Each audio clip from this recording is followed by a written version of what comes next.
Fala pessoal, tudo bem? Então, nós já terminamos o conteúdo, nós já fizemos revisão de todos os assuntos, até porque tudo isso já foi visto no bimestre passado, e aí nesse bimestre a gente só fez rever, tá? Então, eu vou estar colocando hoje um vídeo extra sobre esse conteúdo, tá? Eu recomendo que vocês assistam, é muito bom estar fazendo interações. Lembrando a vocês que os vestibulares que vocês vão ter futuramente, que vocês irão realizar, são todos sobre atualidades. Tá? Eu vou estar colocando aí um vídeo sobre atualidades nesse assunto que vocês estão vendo, né, que é ecologia. E aí vocês assistam e se quiserem comentar alguma coisa comigo na aula ao vivo, vocês podem comentar, tá bom? Qualquer dúvida me perguntem, chega no meu WhatsApp, me questiona que eu te respondo. Tá bom, gente? Um grande abraço e um beijo no coração. Tchau, tchau.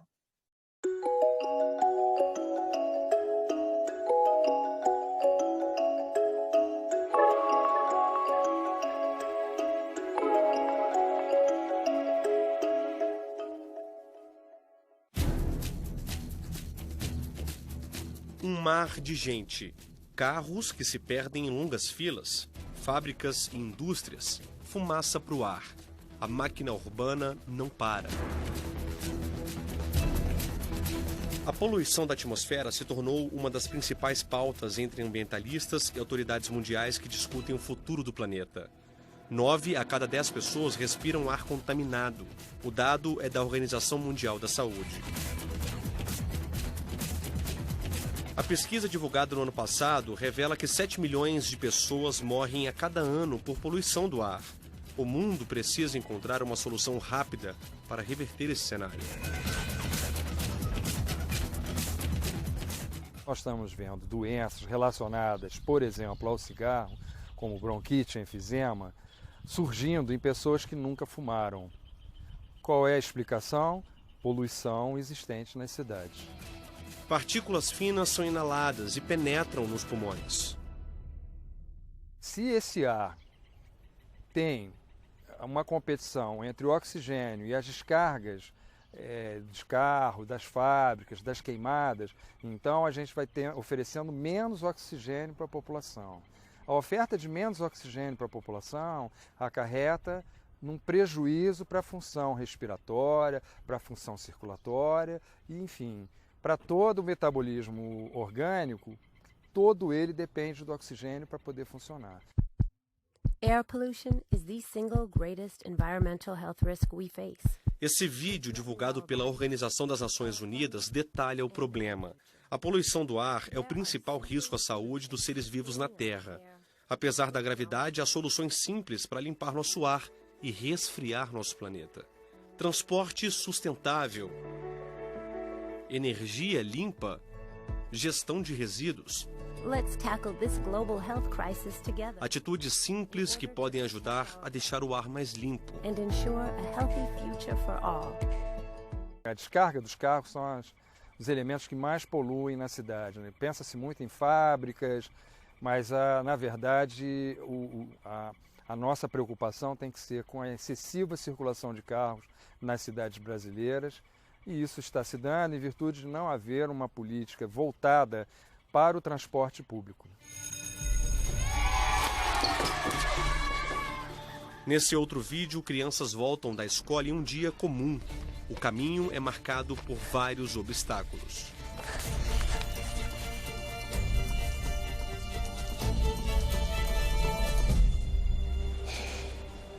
Ao chegar em casa, a mensagem: as crianças já enfrentam muitos desafios. O ar que elas respiram não deveria ser mais um deles.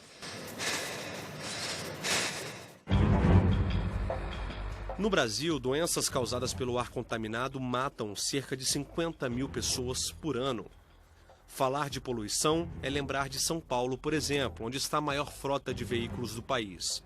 Resultado, é um dos estados onde há maior emissão de poluentes. Segundo o Instituto Saúde e Sustentabilidade, 11 mil pessoas morrem por ano em São Paulo por causa da poluição do ar. Tem afetado camadas cada vez mais jovens da população.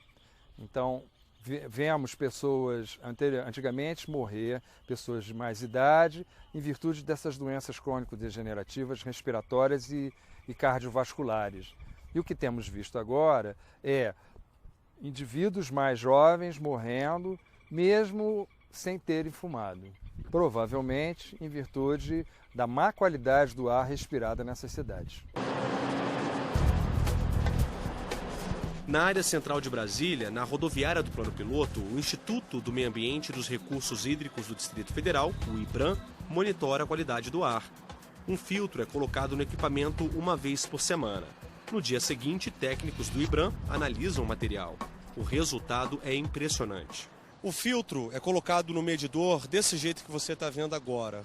Branquinho, sem nenhuma impureza, 100% limpo. 24 horas depois, tudo muda. Olha só como é que ele fica. Completamente preto. Lourdes, o que nós temos aqui? São as partículas, poeira e fuligem em geral aqui na rodoviária, que ficam suspensas na atmosfera e a gente acaba respirando. Isso daqui é um excelente indicativo de que o ar que estamos respirando nesse momento não está bom, né? Na verdade, dependendo do peso do filtro, a gente já tem uma classificação. Nesse mês, o ar tem sido classificado como regular. Essa classificação começa em boa, vai para regular, inadequada, má, péssima. E agora está regular. Preto desse jeito está regular? Sim, a cor do filtro indica, na verdade, qual é a fonte das impurezas. E aqui é queima mesmo, né? Devido aos motores. Regular está longe de ser um ar puro para ser respirado. É uma ameaça a grupos sensíveis como crianças, idosos e pessoas com doenças respiratórias. O monitoramento da qualidade do ar é uma obrigação dos estados, por força da resolução CONAMA número 3 de 1990. A gente tem que monitorar a qualidade do ar. De um mês para o outro o resultado muda? Muda bastante, principalmente da estação chuvosa para a estação seca. Na estação seca, a qualidade do ar é piorada, na estação chuvosa ela melhora. Aqui na rodoviária, em geral, a qualidade do ar é boa durante a estação chuvosa e regular na estação seca. Agosto e setembro são os piores meses do ano no Distrito Federal. É o auge da seca, quando o filtro fica completamente escuro, como mostra a imagem. Esse trabalho é importante porque ele pode indicar a necessidade de tomadas de medida, a necessidade de políticas públicas. A gente tem um exemplo muito bom aqui na rodoviária, que foi a melhora da qualidade do ar quando ocorreu a troca da frota de ônibus, entre os anos de 2013 e 2015. A qualidade do ar que costumava chegar a inadequada, agora chega apenas a regular. Frota renovada significa menos queima de combustíveis fósseis, que contribuem para o aquecimento do planeta. A capital do país mostra como é possível poluir menos com o ônibus elétrico. Recentemente, nós mostramos no Meio Ambiente por Inteiro como ele funciona. O veículo é recarregado na tomada comum, 4 horas, e ele está pronto para percorrer 200 quilômetros, a distância entre Brasília e Goiânia, por exemplo. Estamos falando de um ônibus novo, confortável, com temperatura agradável, automático, bem diferente do que ainda encontramos pelas ruas de todo o país. Apenas 4 motoristas são autorizados a dirigir um ônibus elétrico. Dentro dele, quase não se escuta barulho. Agora preste atenção nesse dado. O ônibus elétrico é capaz de reduzir a emissão de quase 50 toneladas de gás carbônico por ano. É o equivalente ao plantio de 343 árvores.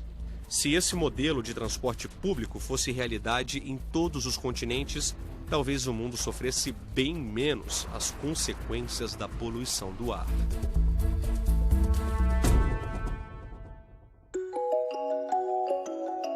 No próximo bloco, vamos contar a história de um morador do Distrito Federal que trocou o carro pela bicicleta.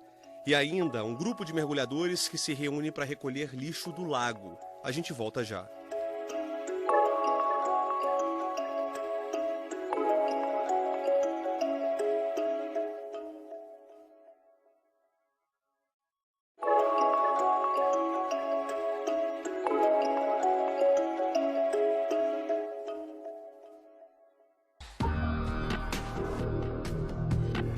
Enquanto muitos motoristas jogam fumaça para o ar, indo para o trabalho ou voltando para casa, tem gente que faz diferente, pedala. Esse é o Fernando, morador de Taguatinga, no Distrito Federal. É rotina. O Fernando veste a roupa de ciclista, calça um tênis apropriado para pedalar, coloca as luvas, óculos de sol e, por fim, o capacete. Já está pronto para pedalar? Estamos saindo aí pro trabalho aí na magrela aí na bike aí. Equipado sempre. Equipado sempre para ser visto, né? E caso o capacete para segurança, um óculos por causa do sol aí, a luva, porque às vezes de lá eu não venho para casa, de lá eu já saio com essa roupa. Agora, a roupa com cores vibrantes, é exatamente para chamar a atenção do motorista? Isso, geralmente motoqueiro usa tudo preto e tal. Aqui não, aqui eu tenho que ser visto, porque dentro da rua aí o mais fraco é eu. Então tem aquele lema que o mais forte cuida do mais fraco. Então, quer dizer, eu tenho que ser visto a todo momento, numa faixa de pedestre, num cruzamento. Então a roupa chamativa é para minha segurança. No quintal de casa, 3 bicicletas. Fernando é apaixonado por bikes, cada uma tem uma função. Essa eu posso usar ela na terra. Vamos supor que eu vou fazer um trecho que ela é metade terra, metade... Ela é uma híbrida. É metade terra, metade asfalto. Eu uso essa aqui. E para trabalhar, eu gosto de usar essa outra vermelhinha que tem um pneu de speed, porque ela se locomove mais rápido e tem menos impacto com o solo. Então, eu que aderi à bike, então eu preferi ter as 3 para não ter sofrimento. Fernando trocou o carro pela bicicleta. Hoje, tudo o que faz é em cima da bike.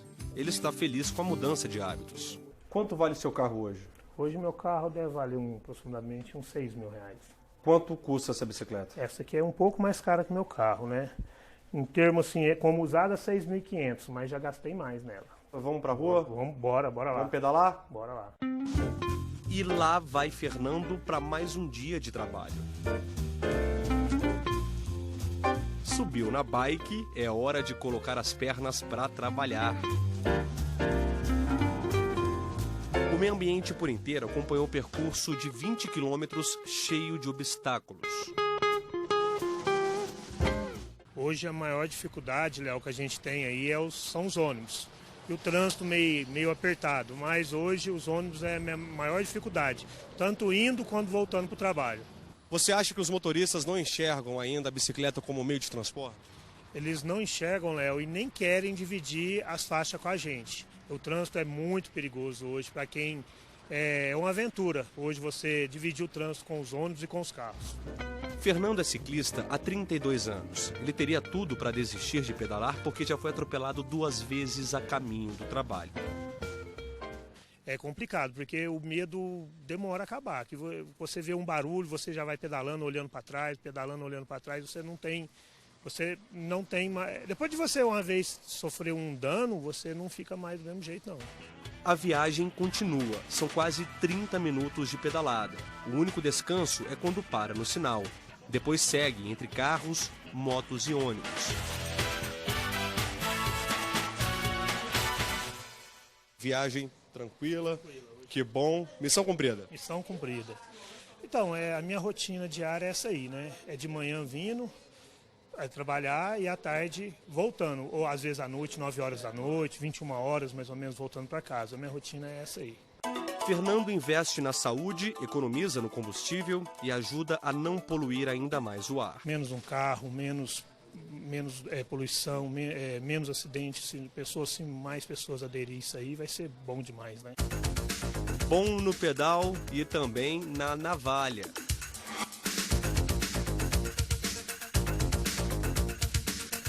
Obrigado, Fernando. Valeu.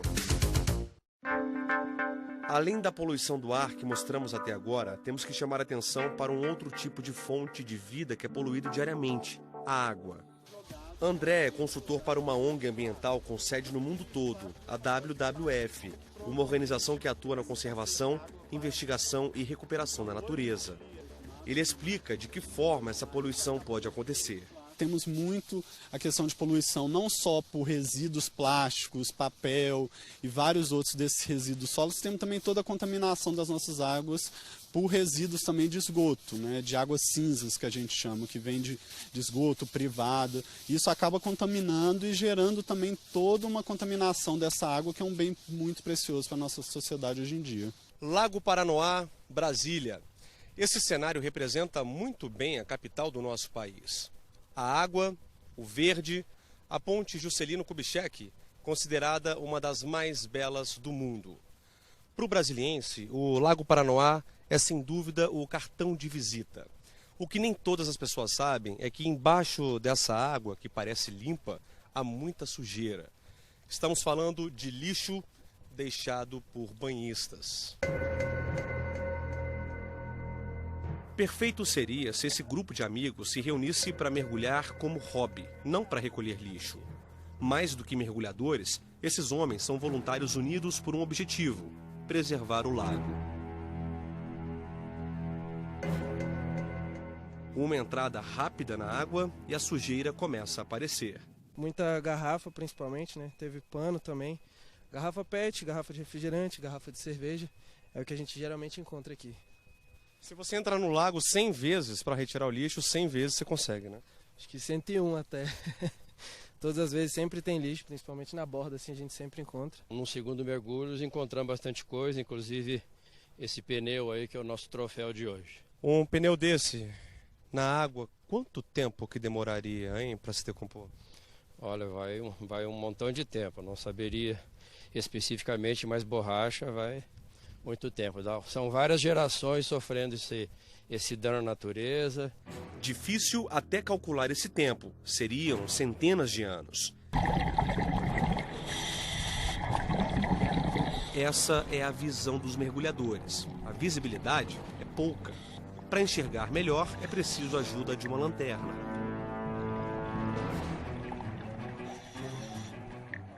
A suspensão lago nessa época aqui, quando começam as primeiras chuvas, a suspensão que desce para o lago suja muito a água, fica difícil de encontrar qualquer coisa.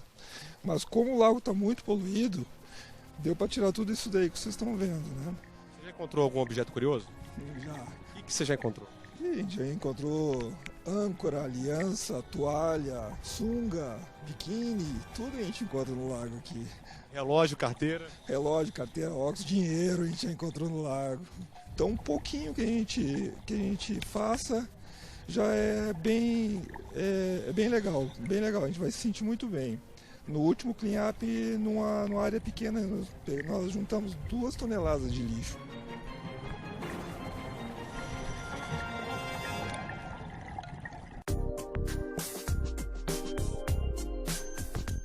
Das águas do Paranoá, vamos para o leito do Tarumã, zona oeste de Manaus, coração da Amazônia.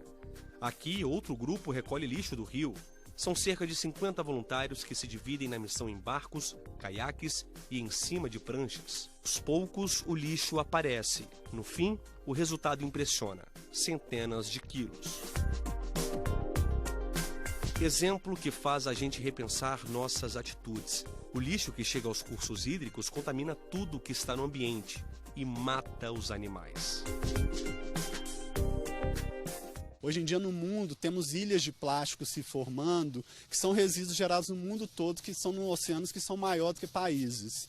Então é muito importante considerarmos que o que a gente gera de resíduo, ela vai para algum lugar e ele vai ficar lá por muito tempo.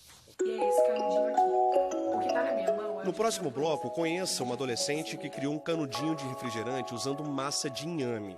Bob de Souza conta tudo pra gente daqui a pouquinho.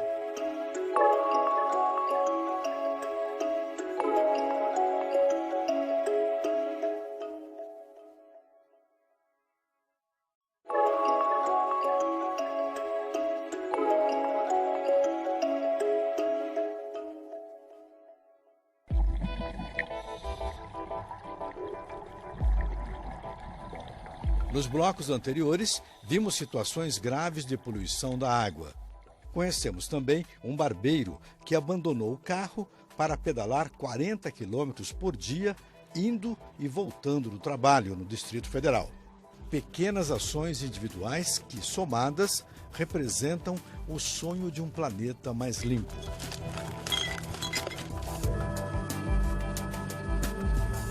Neste bloco, vamos falar da poluição causada por incêndios e pelo descarte de plástico na natureza. Saímos de Brasília e fomos até a divisa com o estado de Goiás, a 60 quilômetros do centro da capital federal. Vamos descobrir como os produtores rurais se protegem do fogo em áreas de grande cultivo. Quando eu queimo essa palhada, a minha lavoura vai pior, né? E aqui, perto de uma rodovia, o risco de queimada é muito forte. Ano passado, por exemplo, nós tivemos uma queimada aqui na fazenda que causou um prejuízo muito grande para a gente. Então a gente lança a mão de fazer aceros, né? Que é aquela operação de limpeza próximo das áreas fontes de fogo. Também baixamos a palhada, a altura da palhada depois da colheita. Mantemos sempre o trator engatado com uma grade, com uma pipa, assim como os vizinhos, todo mundo tem, é comum que a gente combinar. Para o caso de emergência, né? Isso, os vizinhos estão todos preparados, que se tem uma emergência, todo mundo vai. Final de semana, 15 dias atrás, pegou fogo no vizinho, todos nós fomos lá acudir ele, ajudar para minimizar essa situação. Então, outra prevenção é ter as máquinas preparadas todo e qualquer momento. Aqui atrás de mim, nós podemos ver o resultado de um incêndio do ano passado. Nós estamos a 30 metros da estrada. O incêndio começou do lado de lá, queimou toda esta área aqui, que margeia a estrada, avançou para cá e acabou parando aqui, exatamente. Este é o papel do acero. O acero significa a retirada da vegetação que faz a ligação entre esta margem da estrada até a cultura principal. Aqui onde nós estamos vendo esta palhada já seca, havia um plantio de milho. Se o fogo tivesse atravessado por esse acero, a lavoura teria sido totalmente destruída. A palhada hoje ela é usada para proteção do solo, ela mantém o solo úmido. O fogo numa área como essa teria causado um enorme prejuízo em relação aos nutrientes, à descarga de CO2 na atmosfera.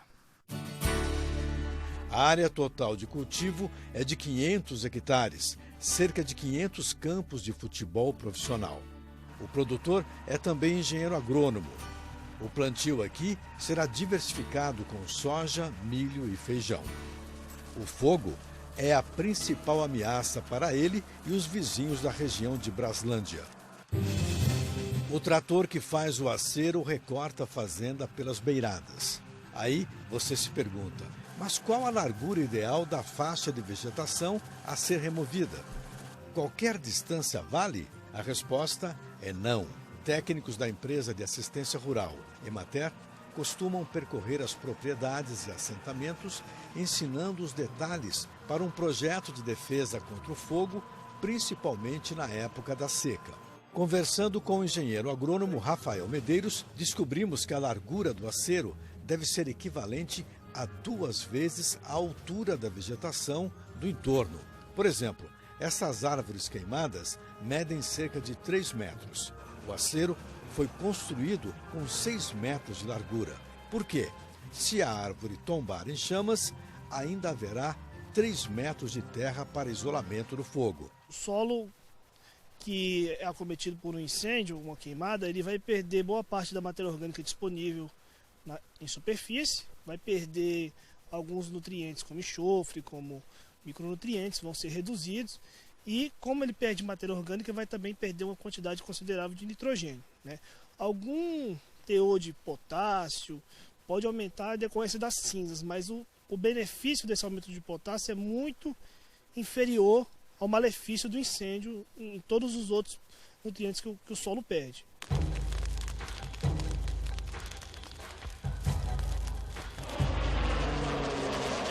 A poluição também atinge a atmosfera pela descarga de dióxido de carbono, enxofre e gases de efeito estufa, além da fuligem e poeira particulada.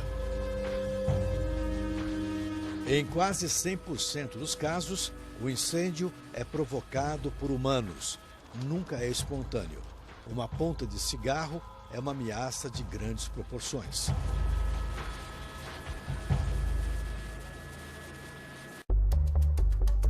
Combater a poluição é uma necessidade global. O lixo no chão é um fenômeno da sociedade de consumo acelerado, o que contamina a fauna e a flora.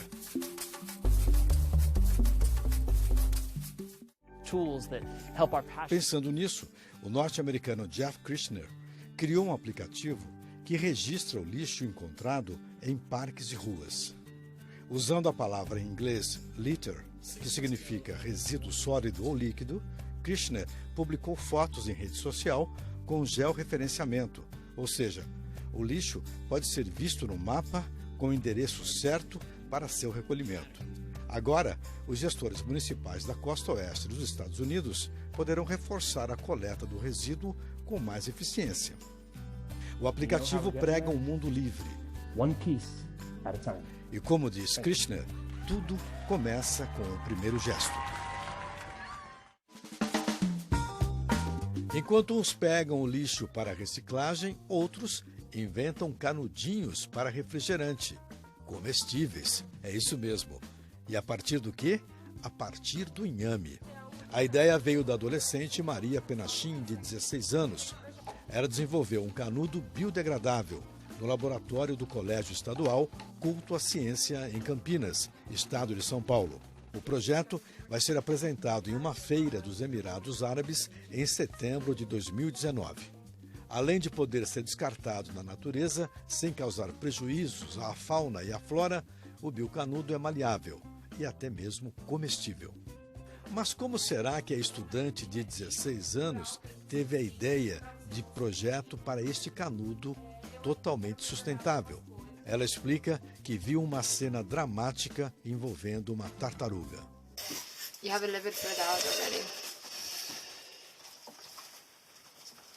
Eu sempre me interessei muito por questões ambientais. Sempre tive essa afinidade em me preocupar com o meio ambiente. E desde que na mídia começou a aparecer todo esse mal relacionado aos canudinhos plásticos e como eles fazem mal à natureza, vão parar nos oceanos, destroem vidas marinhas, todo esse tema acabou me despertando o interesse de criar um canudinho alternativo ao plástico convencional. Então veio a ideia do biocanudo. Canudinho comestível jamais ameaçará a natureza. O aplicativo do Jeff Krishner e a massa de inhame que a Maria produziu saíram de uma simples ideia: ajudar a limpar o planeta em que vivemos. E o meio ambiente por inteiro fica por aqui. Você pode rever este e outros programas pelo site tvjustiça.jus.br e também pelo nosso canal do YouTube, TV Justiça Oficial. E se quiser mandar um e-mail para a gente, é fácil. meioambienteporinteiro@stf.jus.br. Até a próxima!